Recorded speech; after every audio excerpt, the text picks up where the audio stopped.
Lu ilmu lu apa gitu, jelasin. Ya, terserah, mendingan lu jelas. Lu dukun ya dukun, kalau lu hitam ya hitam, lu putih ya putih. Jadi Black jangan magic. dicampur hidup, jangan dicampur aduk nih, ya kan?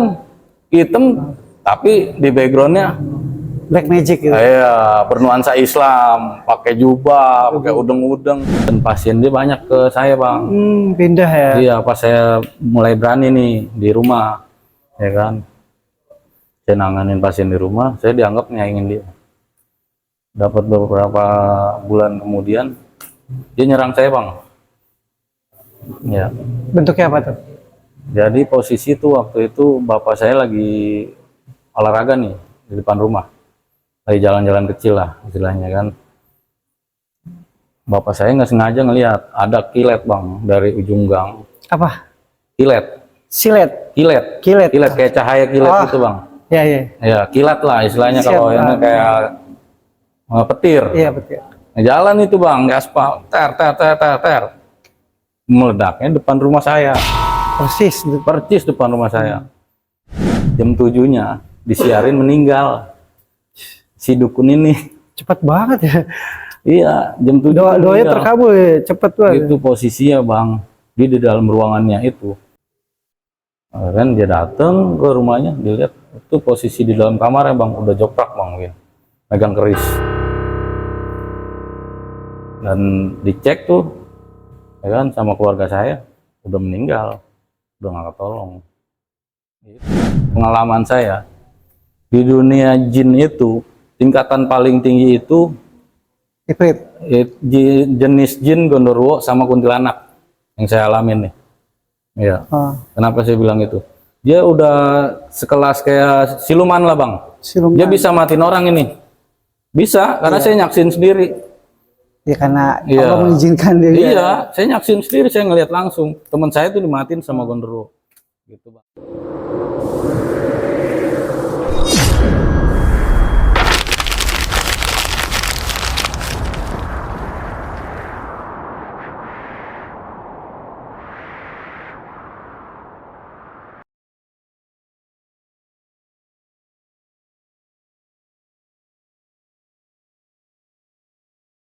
Assalamualaikum warahmatullahi wabarakatuh. Selamat datang di MRL3 Channel. Malam ini kita ada di Jakarta Barat, tepatnya di Kedoya. Saya ada bersama Bang Barna nih. Bang Barna pengen mengisahkan tentang pengalaman mistisnya, lebih tepatnya tentang perjalanan spiritualnya.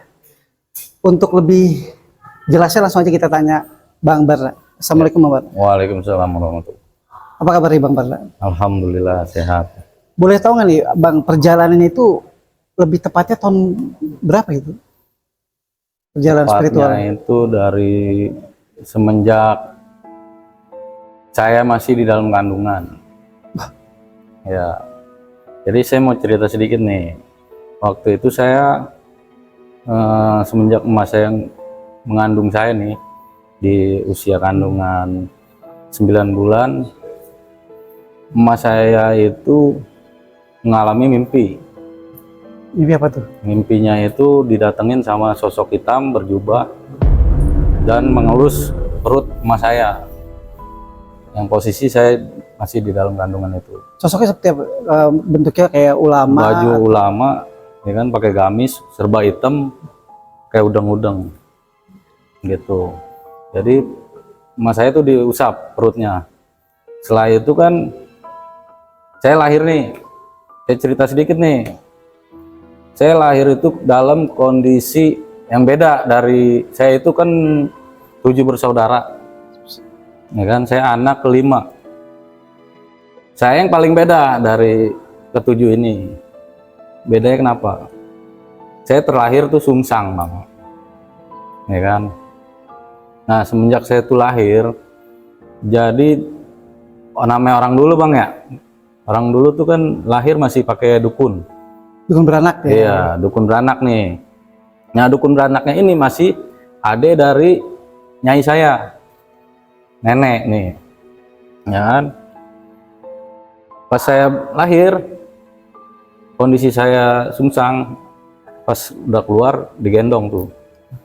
Nah, ini dukun beranak ini ngomong ke emak saya, ini anak lu bakalan beda, punya kelebihan, ya kan? Bukan karena dari sungsang doang, emang kayaknya dia ngebawa ini sesuatu dari Ada ciri-cirinya gitu ya. leluhurnya. Iya, modelnya begitu bang, ya kan? Setelah itu kan saya meranjak dewasa tuh bang ya, itu kisaran saya umur 5 tahun.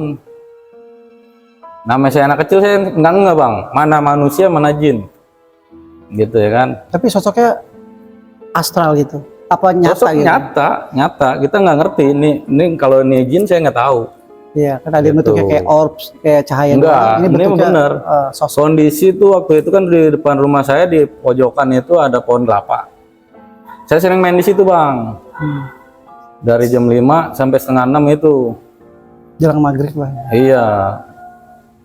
Nah setelah itu kan saya kayak anak biasa bang, main saya berdua tuh. Namanya saya anggap tuh anak ini ya apa? Anak orang, anak manusia. Saya main tuh tiap sore sama dia, berapa hari sekali gitu saya main. Seingat saya, ya kan.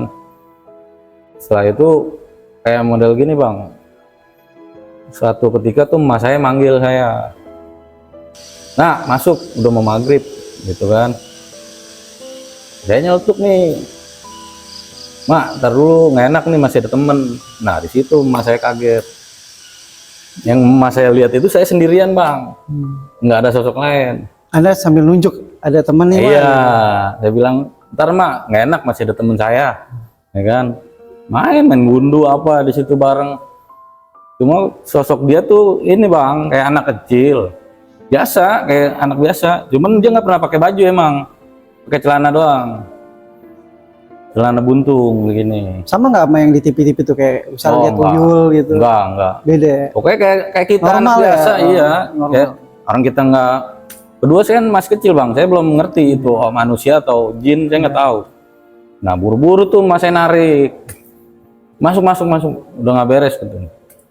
Nah setelah itu kan saya udah semenjak kejadian itu saya belum paham tuh kalau saya bisa ngelihat makhluk-makhluk astral gitu ya kan, kayak jin apa, saya belum paham tuh bang.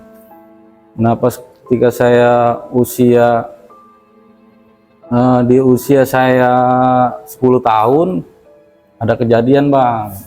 Kejadiannya ini nih mengenai teman saya nih, teman main saya. Ini teman benar nih mah. Teman orang. Iya, jadi kan posisi tuh rumah saya kan emang di bantaran kali bang, pinggir kali. Udah saya dulu senang berenang lah istilahnya, ngobak kalau bahasa kitanya itu ya kan, mandi kali.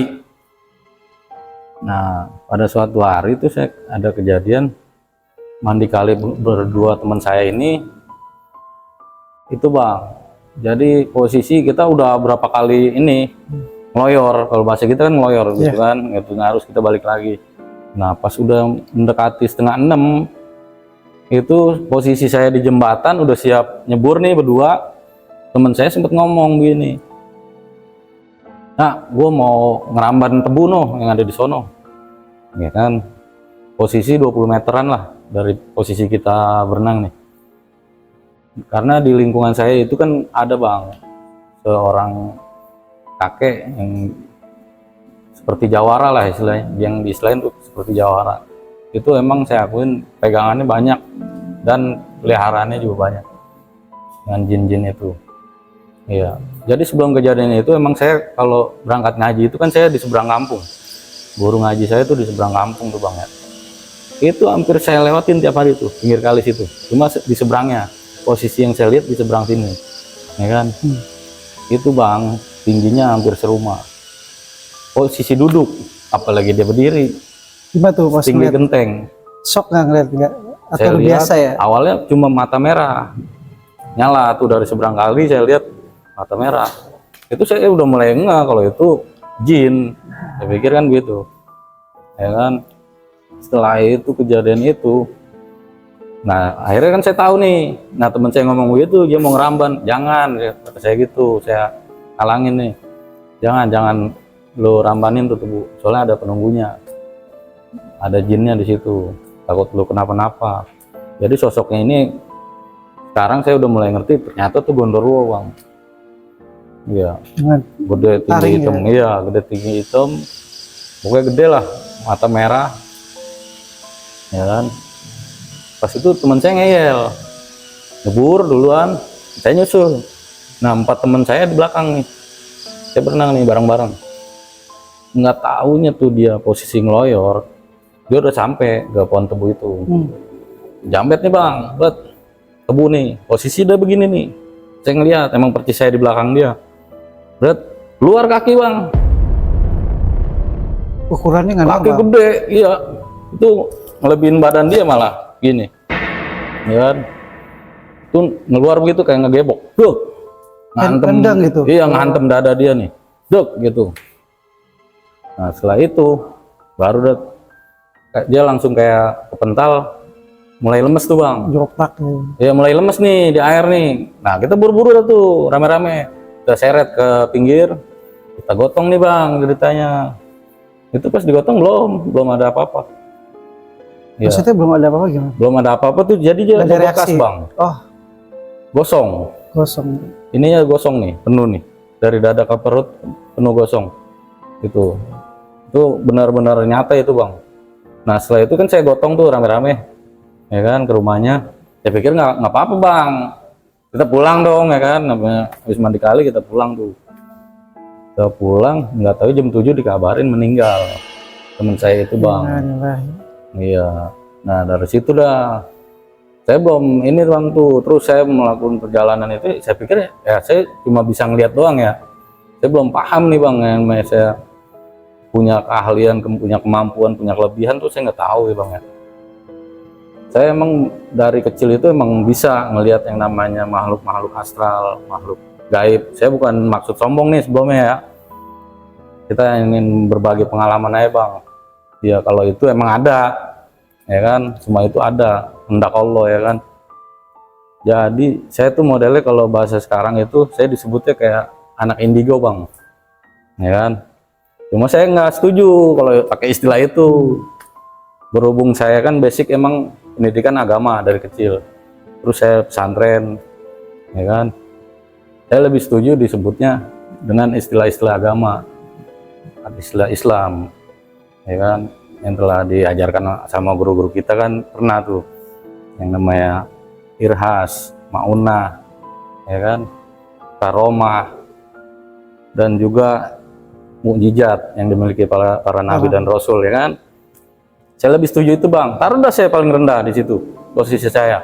Apa maunah yang saya miliki, ya kan, akibat dari keturunan atau apa? Saya belum paham nih. Nah, setelah itu kan saya mulai paham saya bisa gitu bang ya. Itu awal mulanya kejadiannya itu pas saya mulai bekerja. Saya bujangan tuh, waktu saya bujangan tuh saya mulai kerja.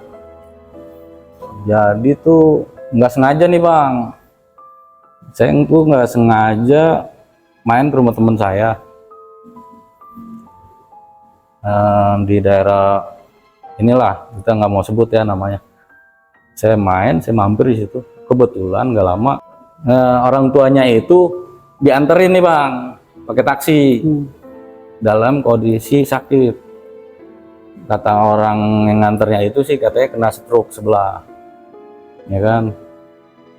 Posisi saya masih di situ, nah, saya masih nongkrong, saya belum pulang kerja, belum pulang ke rumah nih, saya main ke rumah dia, dimasukin dah tuh, digotong, ngeliat dong kita pada semua. Nah posisi begitu bang, saya refleks kayak ada kepanggil mau nolong. Oh gitu. Iya. Suara hati pengen banget gitu, bantu gitu. Iya, jadi kita kayak kepanggil bang. Emang kenapa kata saya gitu kan? Saya tanya. Tahu nih tiba-tiba begini nih, ya kan? Atau yang nolongin dia nih, yang nganter dia. Kasian lah. Iya. Toto begini jatuh. Ya sih stroke ini gini. Menurut medis stroke iya, lah. menurut dia pada nih, ya kan? Itu belum dibawa ke rumah sakit bang. Oh belum. Belum, langsung dibawa ke rumah. Kondisi dia jatuh di kerjaan, dibawa pulang. Itu teman-temannya bilang stroke. Akhirnya saya refleks bang, coba tolong dong ambilin minyak sama garam kata gitu. Itu saya urutin semua tuh bang. totok saraf tuh semuanya tuh saya pegang, itu langsung reaksi bang, langsung ada inilah mulai ada respon, Iya. ya kan, dari dia Pasien. bisa bergerak apa segala macem, kaget tuh. Akhirnya terus tuh saya rapin tuh, yang tadi mulutnya kaku nggak bisa bicara, bisa saya pegang dalam waktu semalam itu ya. Saya langsung beresin tuh semua, alhamdulillah bang, itu langsung bisa bergerak semua, ya bisa bergerak semua. Kemudian kan beberapa hari tuh karena saya dianggap bisa nih sama keluarganya, saya mulai tuh saya terapin terus tuh, coba Bar tolongin lah, bantuin nggak apa-apa, ya kan. Kalau saya iseng-iseng doang, kata saya kan begitu, namanya saya belum paham nih bang kalau saya bisa ngobatin orang gitu, ya kan. Ya kan, saya urutin sampai sehat, alhamdulillah tuh. Nggak lama bang, ada tetangganya sama kejadian begitu. Nah, Persis ya. iya, saya mau dipanggil lagi, ya kan. Waduh, saya nggak bisa nih gini-gini. Saya takut ya kan, nama saya belum, masih bingung lah bang, masih labil. Masih Waktu itu awam masih ya. iya, saya masih bujangan bang, belum paham yang nama gitu-gitu. Kita cuma coba-coba ngebantu ya kan, namanya bapaknya teman saya bantuin. Akhirnya sembuh. Nah, dia tetangganya minta tolong juga ke saya. Nah, saya berpikir langsung begini bang, kakek saya kan ada juga tuh yang bisa, ya kan. Singkat cerita nih saya oper bang ceritanya, kalau mau nih kengkong saya aja segituin kan, kakek saya juga bisa segituin. Singkat cerita tuh dibawa tuh bang malamnya ke mobil, nyampe saya yang masuk, saya izin ke kong, no ada yang minta tolong gini. Maksudnya gimana? Enggak, ini kenalan saya gini. Itu nggak taunya kong saya paham, kong saya tuh tahu itu bawaan saya, harusnya saya yang megang. Saya langsung diomelin bang di situ, posisi saya diomelin. Lu kalau udah mau mulai megang, pegang, jangan dibawa-bawa kemari, itu pegangan lu. Nah di situ dah tuh saya panik ya kan. Akhirnya berproses tuh bang, saya ngalir aja pokoknya dah bang, ya kan. Saya ngalir, nggak lama tuh saya berhenti kerja. Ceritanya saya nih pengen nyari jati diri saya lah bang, pengen tahu nih saya nih kenapa gitu ya kan. Akhirnya saya berhenti kerja tuh, kebetulan saya lagi main ke rumah teman saya, ya kan. Kebetulan dia juga baru selesai pondok, cuma pengen lanjut nih bang ke pondokan tradisional lah, bukan modern ya, pondok Obong nih sebutannya, di daerah Kulon, daerah Banten. Itu Banten ujung itu adanya posisi pesantrennya. Ceritanya saya niat nih nganter, nggak ada niat maksud apa-apa. Nah disitulah saya seperti terbawa arus bang, ya kan. Yang tadinya bahkan nih saya nih bang, orang tua saya tuh sebenarnya nyatak saya bukan buat ke arah situ ya. Iya. Saya tuh di sekolahin dari SD sampai lulus itu sekolah agama. Gitu. Oh, dicetak ustadz gitu ya. Nah, saya dicetaknya sebenarnya buat jadi dai, penceramah. Betul. Ya Keinginan kan? orang tua ya. Iya, tapi saya malah mau bawa arus ke situ, Bang. Nah, singkat cerita nih, saya nganter teman saya di sono. Ya kan? Saya mondok, saya belum mondok nih. Maksudnya teman saya nih daftar ke sono, diantarin sama orang tuanya nih. Saya disuruh ikut nih sama teman saya, temenin gua ke sono. Gua mau mondok di daerah Banten kata dia. Saya ikut bang. Itu posisi saya emang bawa duit. Di kantong saya itu ada 150.000, ya kan. Namanya saya pernah kerja kan, saya punya duit. Udah berangkat. Di sono itu ternyata teman saya kan mau ngambil kiroat nih, kori. Posisinya aja mau ngelancarin kori dia di sono. Nggak tahu di sono tuh ada kayak apa ya bang istilahnya, kayak basic lain. Oh, terus sabah itu ya. Iya, misalnya kamu cocoknya di sini, kamu cocoknya di sini. Yang Ya imamnya kan? gitu, Imam Bazi, Iya, Imam jadi Susi. kiai saya itu awal mulanya pas saya ngadep tuh kan habis selesai sholat isya kita ketemuan tuh sama kiainya, sama orang tua teman saya, sama saya berempat tuh posisi di situ. Nah, setelah teman saya selesai, saya ditanya sama kiainya, ini siapanya, katanya. Oh, ini mah temennya, teman mainnya, emang dia lagi mau ngikut aja, mau nganter. Udah mondok aja, kata dia gitu, kata kiainya nih.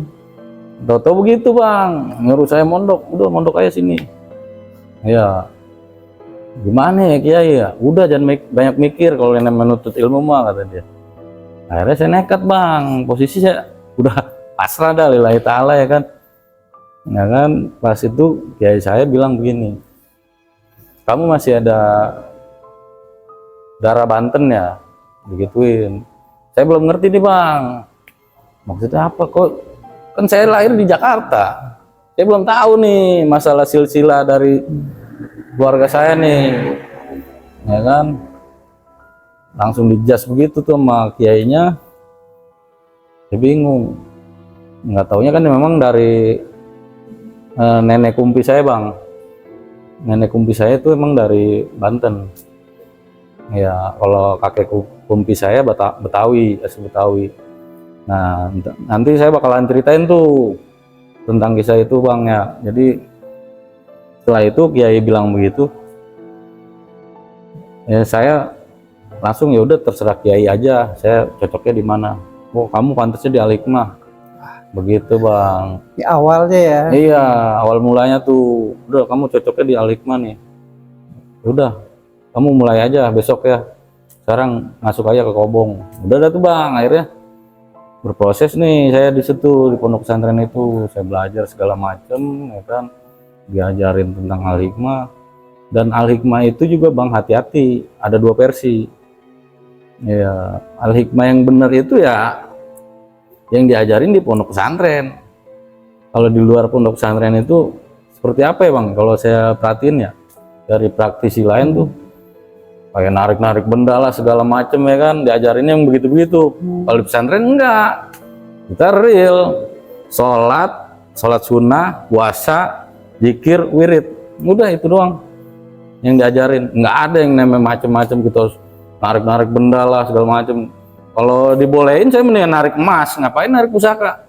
Ini emas berapa kilo, ya kan? Ya? Gitu maksudnya, gitu bang ya.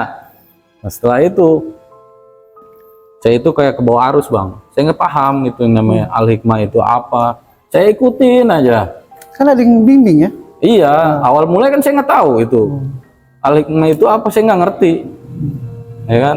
Saya nggak tahu posisi saya ini bakal apa. Cuman kiai saya cuma mesen pertama. Udah ikutin aja, jangan banyak tanya. Ntar juga setelah balik ke masyarakat bakalan tahu sendiri apa yang kita pelajarin di sini. Nah ya kan, alhasil tuh saya mondok 2 tahun bang, hampir 2 tahun saya di sono. Namanya pesantren salaf ya, nggak tanpa sekolah, kita mengaji doang sono. Kita ngaji di sono, udah selesai saya pulang ke rumah bang. Itu mulai tuh bang, kayak mulai terbuka, ya kan. Kondisi saya, apa yang kiai saya pesen semua tuh saya ingat semua, ya kan. Kalau maupun kejadian-kejadian di pondok pesantren memang banyak, cuman ini posisi saya udah balik ke masyarakat, udah terjun ke masyarakat.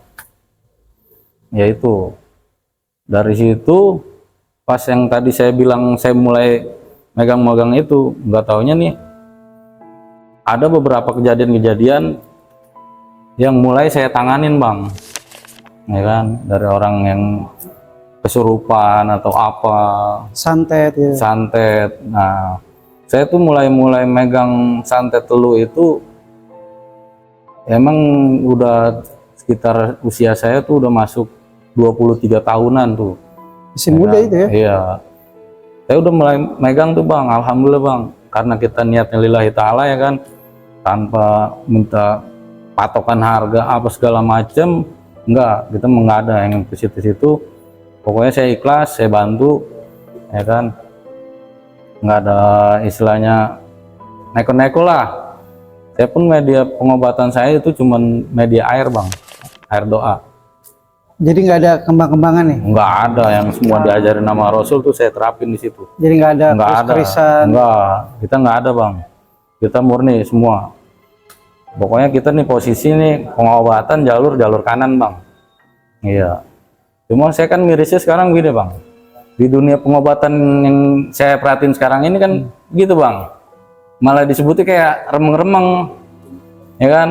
Lu mau kanan-kanan, kiri-kiri, jangan lu ke kanan dan kiri. Kalau istilahnya kan gitu, jangan. Udah kita harus pasti, lu harus tegas. Saya nggak peduli bang, saya nggak mau istilah musik-musik dunia spiritual orang. Iya, yang penting pesan saya begini bang, bukannya saya menggurui ya, bukan saya ngajarin. Biar umat itu nggak bingung. Lu ilmu lu apa gitu, jelasin. Ya, terserah, mendingan lu jelas.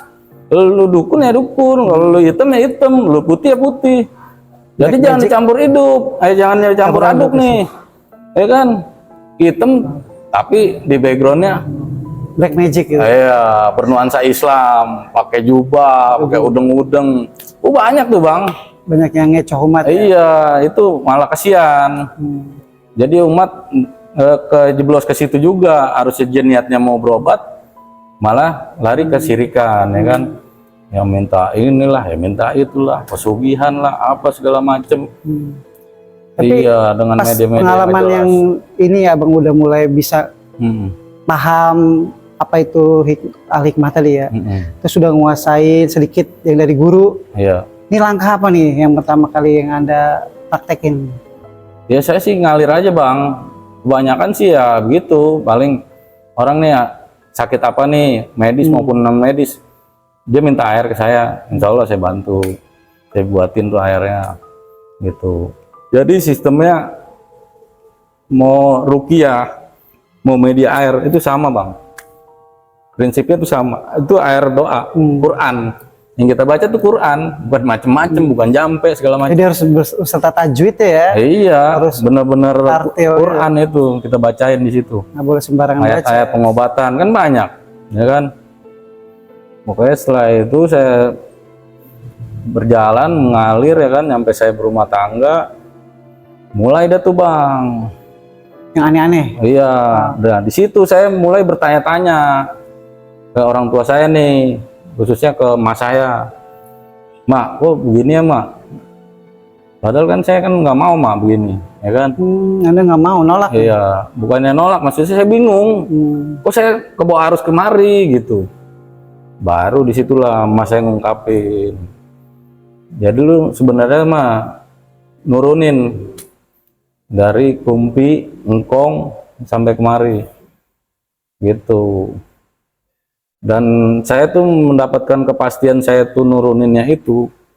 Jadi waktu itu kan kondisi engkong saya kan sama nyariat. Kondisi dia lagi kurang sehat bang. Namanya udah tua ya kan. Ketika itu ada orang nih, ada pasien datang. Ya kan? Engkong saya nggak paham tuh dia kok bisa langsung nunjuk saya bang. Model ngomongnya begini. Jadi itu di situ ada saudara saya. Kong, itu ada pasien di luar gini-gini. Boleh kurang sehat. Panggil aja no si Barna gitu. Dia juga bisa. Nah, ini posisinya ini encang saya bang. Encang saya yang ngadep nih kan. Di situ encang saya ini marah. Marah kenapa? Dia bilang begini ke Kong. Kenapa cucu sih yang diturunin? Kan gua anak lebih pantas. Jadi yang namanya keilmuan gitu nggak bisa bang, nggak bisa kita pengenin, kita pinta. Itu datang dengan sendirinya, berproses. Dia milih jalan sendiri bang, nggak begitu maksud saya kan. Lancong saya marah tuh, ya kan, dianggap saya diturunin, padahal enggak. Saya ngobrol pun jarang sama engkong saya itu. Engkong saya tahu kalau saya bisa. Gitu, akhirnya tuh pasien dioper ke saya, alhamdulillah. Disitulah bang, saya mulai menjalani dah tuh aktivitas dunia pengobatan itu bang. Ya, penyakit aneh-aneh kita pegang semua, santet teluh, yang perutnya buncit kita pegang semua bang. Ya, itu kan ada berarti saat ngobatin tuh ada kasus terberat kan yang membuat Anda tuh habis tenaga, habis pikiran. Itu pas nanganin apa tuh yang sampai Anda dapat serangan balik dari Kalau dukunnya gitu? serangan balik sih pernah bang, cuma ya alhamdulillah bisa kita atasin tuh bang. Ya, jadi awal mulanya saya ngobatin pasien ini kena serangan santet itu sekitar seminggu kita pegang. Ini usia masih muda waktu itu ya, 20-an? Itu posisi saya udah nikah. Ini Kak. Ya, saya nikah kan umur 25. Ya kan. Setelah itu kayak ini bang, saya megang dia emang agak berat nih bang. Beratnya kenapa? Iya. Saya tahu nih, saya tuh modelnya kayak apa ya bang ya? Saya juga bingung jelasinnya.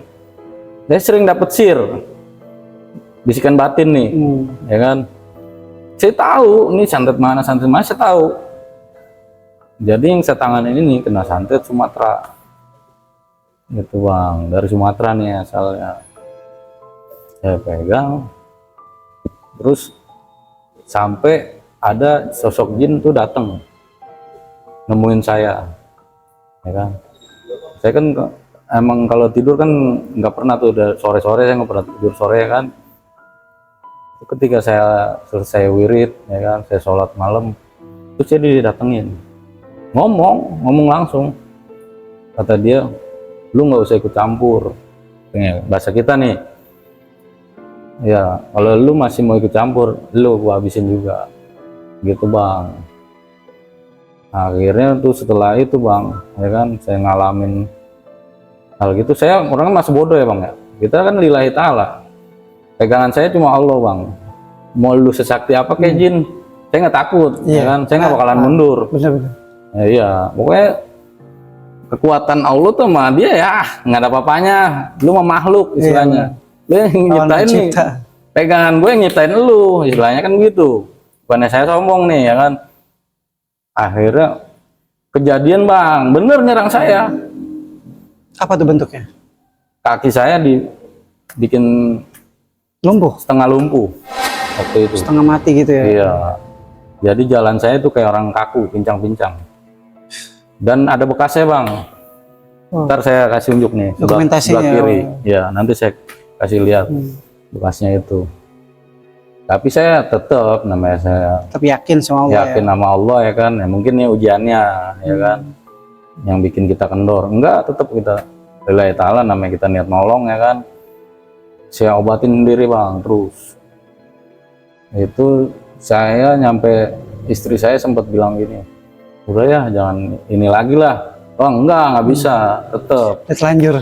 benar. Enggak, masalahnya kita ini kan namanya kayak amar ma'ruf bang, kita nolong orang. Iya ya kan, kita niatnya nolong orang. Iya, kita tetap istiqomah lah, nggak mau kita mencela-mencela, apalagi setengah jalan kita berhenti. Jangan, tetap kita jalanin. Apalagi ini kan dari orang tua kita ya kan, dari leluhur saya pesenin ya udah, kalau niat nolong orang nolong. Itu semua rata bang, dari leluhur saya pun medianya sama, nggak ada yang macam-macam, pakai air semua yang namanya nolongin orang. Iya. Nah itu sembuh nih bang, sebulan, alhamdulillah. Itu saya nyampe nanganin pasien dalam kondisi pincang-pincang bang, tetap saya terima. Gitu. Ada lagi nggak bentuknya kayak sesuatu yang aneh gitu, yang sifatnya nyerang Anda secara fisik gitu, tapi bentuknya itu kayak sinar atau? Oh, kalau model begitu ada. Jadi waktu itu kejadiannya gini bang ya. Saya itu kan emang mulai ngejalanin spiritual itu di usia muda ya kan, bujangan. Waktu saya masih bujangan itu saya udah mulai itu ya kan, yang tadi saya ceritain di awal. Dari perjalanan saya itu memang saya tuh orangnya nggak pernah bang yang namanya nerima pasien ke rumah. Awalnya nih saya selalu datengin bang, kalau kecuali jauh atau apa baru kita suruh ke rumah ya kan. Kalau dia masih bisa dibawa silakan, tapi kalau kondisi udah lumpuh atau berbaring aja saya pasti datang. Ya kita yang datengin, pokoknya kita jalan terus lah. Nah terus setelah itu kan kejadian COVID nih bang, ceritanya nih. Pas COVID ya. Oh. Saya kerja bang, saya tuh nggak ngandelin istilah, Mata pencaharian dari praktisi itu ya? nggak mau Ada saya, dari Ta'ala nggak mau, ya? tetap. Saya tuh harus bekerja. Punya gaji pokok. Iya. Kedua, di mana saya ngejalanin pekerjaan ini bang, saya anggap itu ibadah, ya kan? Maksud saya begini bang, kalau kita kerja kita anggap ibadah, itu insya Allah berkah bang, Iya benar. ya kan? Karena saya gini bang, saya kan aktivitas sekarang ini aja, saya udah 7 tahun bang, jalanin profesi sebagai security, keamanan. Itu saya nggak malu, saya nggak apa, tetep. Emang kenapa? Ada apa ya kan? Istilahnya kita punya keahlian, punya kesaktian pun jangan merasa sombong bang. Maksud saya begitu. Tetep namanya kita ibadah nyari nafkah itu kan, sama aja kita nyari nafkah buat istri kita. Nah di situ kan maksud saya gini bang. Kenapa saya sebutnya kerja sambil ibadah? Security kan abang tahu sendiri, banyak kan duduk, ya kan? Nah di sela-sela duduk saya itu bang, saya jadiin media Berzikir berzikir gitu ya. saya Sholawat. bang, sholawat, wirid saya di situ bang, alhamdulillah bang. Jadi dapat double bang, ini kan akhirat dapat, Dunia dunia dapat. Itu saya manfaatin itu bang. Saya bukannya merasa apa gimana, enggak. Saya nggak malu bang, bener. Meskipun saya ketemu pasien saya, dia malah seneng. Yang begini katanya, jangan ngandelin, nipu orang segala macam. Enggak, saya mah nggak ada arah ke situ bang, ya kan. Nah itu saya bilang kerja sambil ibadah, jangan ibadah sambil kerja, jangan dibalik. Iya, lu niat nolong orang ya kan, ngobatin orang, tapi lu nyari duit di situ, jangan, Iya, jangan dianggap begitu, malah terbalik. Kalau prinsip saya begitu, kerja sambil ibadah. Nah karena profesi security itu kan banyak ini bang ya, aktivitasnya nggak padat, cuma banyak liburnya, ya kan. Saya tuh paling jaga 2 pagi, 2 malam, 2 libur. Nah di sela-sela itu bang, Nah, sela buat kesibukan nolong orang saya, iya buat aktivitas saya jalanin sampai sekarang. Ya alhamdulillah orang banyak percaya. Semua ya tetap kesembuhan kan milik Allah bang, bukan kita, Ya benar. ya kan. Anda juga pernah ya nanganin katanya Anda sampai berbalik gitu sirnya sampai dukunnya mati gitu. Oh ada. Atas izin Allah gitu. Ada itu yang ini maksud saya ini bang. Jadi setelah itu kan kejadiannya itu sekitar jam setengah 6 pagi. Pagi. Oh. Iya. Jadi awal mulanya gini bang, yang tadi saya cerita. Karena saya sering nanganin pasien itu kan saya di luar, nggak pernah di kandang sendiri, ya kan. Bahkan saya sudah banyak yang nyuruh para toko situ. Buka pelang kalau ini gini kata saya. Oh nggak usah, bunga itu harum nggak pakai minyak wangi, wangi sendiri alami, ya kan. Nah namanya ilmu itu kan cahaya bang, nggak usah kita keluar nggak usah kita teriak-teriak ke sono kemari, nggak usah, ya kan. Namanya ilmu cahaya kan istilahnya al ilmu nur kalau bahasanya kan, ilmu itu adalah cahaya, nggak usah kita tunjukin. Nah setelah itu bang kejadian, saya dianggapnya tuh nyaingin dia. Jadi ada dukun nih bang. Nggak terima ya. Dukun di daerah dekat-dekat Ya, rumah saya. sekitaran. Iya. Jadi pada saat itu kan COVID tuh bang, terjadi COVID. Terus saya itu bukan mutusin, maksud saya kena pengurangan. Waktu itu di tempat saya yang pertama nih, saya security. Saya kena pengurangan karena COVID tuh, collab istilahnya kan. Saya kena pengurangan, di situ posisi sih saya udah mulai, udahlah, mungkin ini waktunya. Iya. Nah, disitulah bang, saya mulai ngejalanin, saya holwat 40 hari, ya kan. Saya puasa semua segala macem, saya jalanin 40 hari. Setelah itu baru kita mulai. Di situ kita jalanin tuh bang. Kita posisi nganggur setahun tuh bang. Alhamdulillah bang. Allah jaga bener. Namanya rezeki semua tuh. Iya. Karena kita kan memang posisi nolong ya kan, Allah tuh ngasih semua tuh jalan keluar. Kedua, saya itu pas itu kan kejadian, saya dianggapnya ingin dia, dan pasien dia banyak ke saya bang. Pindah ya. Iya, pas saya mulai berani nih di rumah, ya kan, saya nanganin pasien di rumah, saya dianggap ingin dia. Dapat beberapa bulan kemudian, dia nyerang saya bang. Ya. Bentuknya apa tuh? Jadi posisi tuh waktu itu bapak saya lagi olahraga nih di depan rumah, lagi jalan-jalan kecil lah istilahnya kan. Bapak saya nggak sengaja ngelihat ada kilat bang dari ujung gang. Apa? Kilat. Silet. Kilat. Kilat. Kilat kayak cahaya kilat gitu bang. Ya ya. Ya kilat lah istilahnya, Siap, kalau ini kayak petir. Iya betul. Nah, jalan itu bang di aspal, ter ter ter ter ter, meledaknya depan rumah saya. Persis depan rumah saya. Nah bapak saya posisi ngeliat, lari, gedor-gedor rumah saya. Nak, gitu. Lu nggak apa-apa? Emang kenapa, kata kita kan gitu. Itu posisinya setelah saya sholat subuh tuh kan. Lu kenapa? Lu nggak apa-apa nih, katanya. Enggak apa-apa. Emang ada apaan mbak? Kita bilang itu.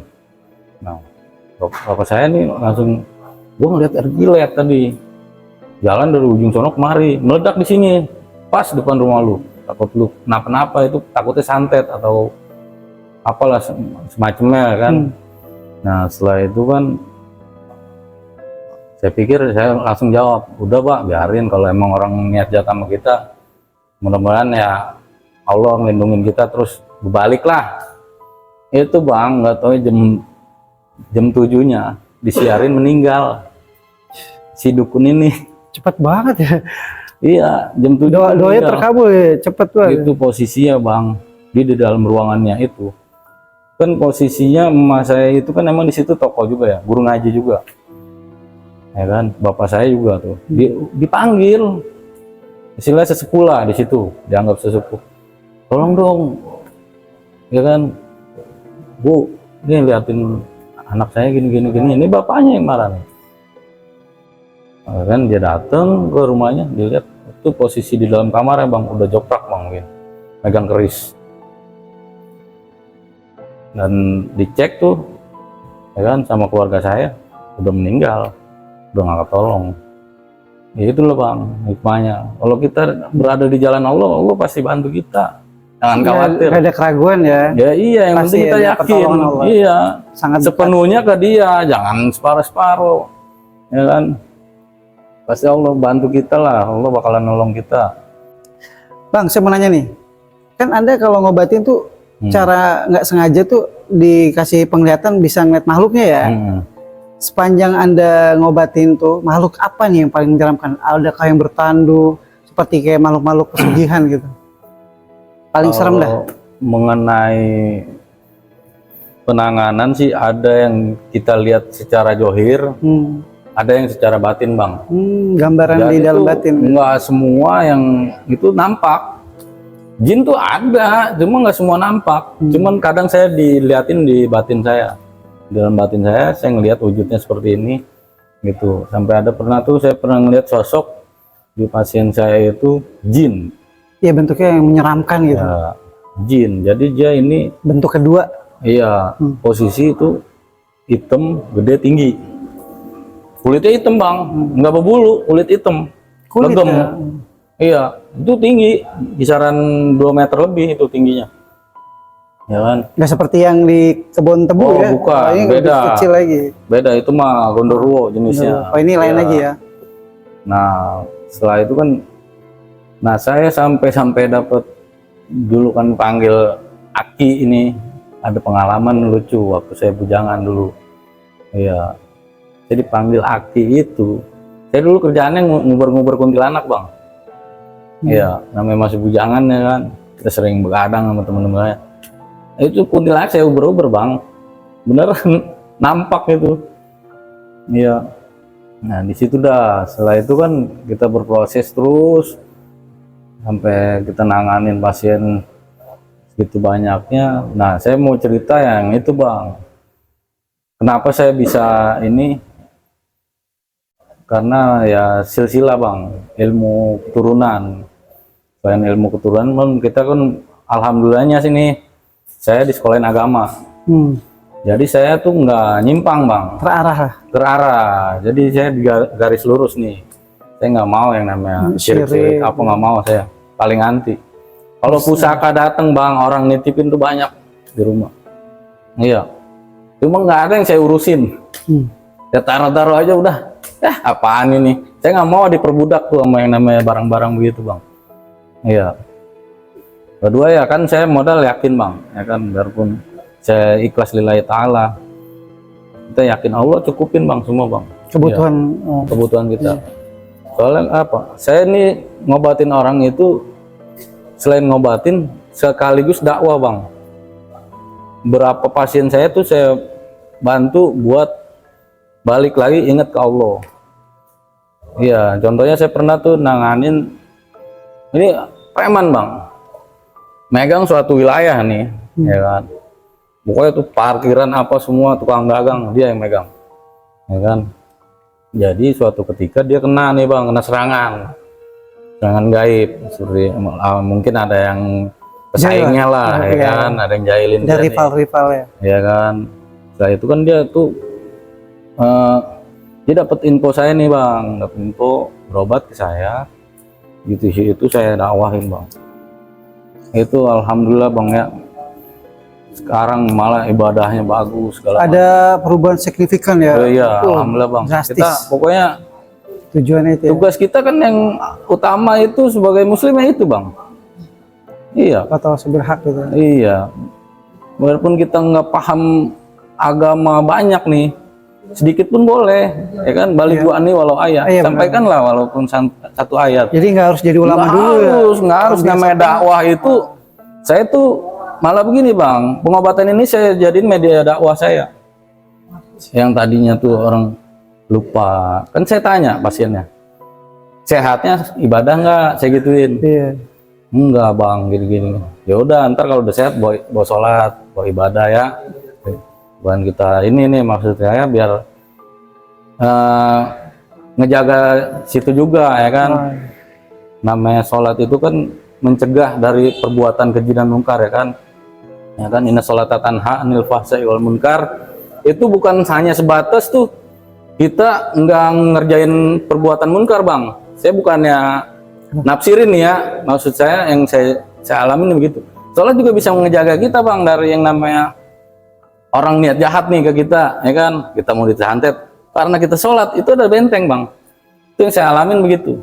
Nah, jangan pernah tuh yang namanya kita lari dari yang namanya ibadah. Kita jalanin terus bang, ya kan, insya Allah tuh Allah pasti bakalan ini. Kedua ya namanya kita hidup itu, ya kan, tujuannya Allah memerintahkan kita tuh buat apa? Takwa. Tiap Jumat kita diingetin bang, ittaqullah gitu. Iya, itu kuncinya. Apa yang Allah janjiin sama orang takwa di dalam Al-Qur'an, ya kan? Wa may yattaqillah yaj'al lahu makhraja wa yarzuqhu min haitsu la yahtasib. Ya kan? Kalau kita takwa tuh Allah jaga, masalah rezeki apa yang ekonomi Allah jaga, tenang aja, ya kan? Allah bakal ngasih rezeki dari arah yang nggak disangka-sangka. Tuh yang saya alamin bang selama saya tawakal. Iya, tawakal kepada Allah. Nah di situ bang, alhamdulillah gitu bang, kita 1-2 pulau kita lewatin tuh bang, ya kan, kita nolong orang juga, kita dakwah juga, semua. Akhirnya saya dapat semua tuh bang. Yang dulu cita-cita saya mau jadi pendakwa, ya akhirnya ini dakwah saya di sini, bergerak di bidang ini. Nggak perlu gitu dilabelin sama akademis ya? Enggak. Dia masyarakat sendiri. Saya panggilan pun ya terserah. Orang mau ada yang panggil Ustadz, mau apa, terserah. SAG lah. Saya nggak mau. SPD, SAG. Iya. ALC. Terserah aja, udah. LC gitu lah. Aja. Jadi sekali lagi nih saya mau nanya terakhir ya. Dari sekian banyak yang Anda lihat tuh, makhluk-makhluk tadi tuh, jin-jin tadi tuh, yang menurut Anda nih ya, yang paling kuat energinya itu yang gimana nih? Gondoruo kah? Kuntilanak kah? Kuntilanak merah nih misalnya? Pocong kah? Gitu.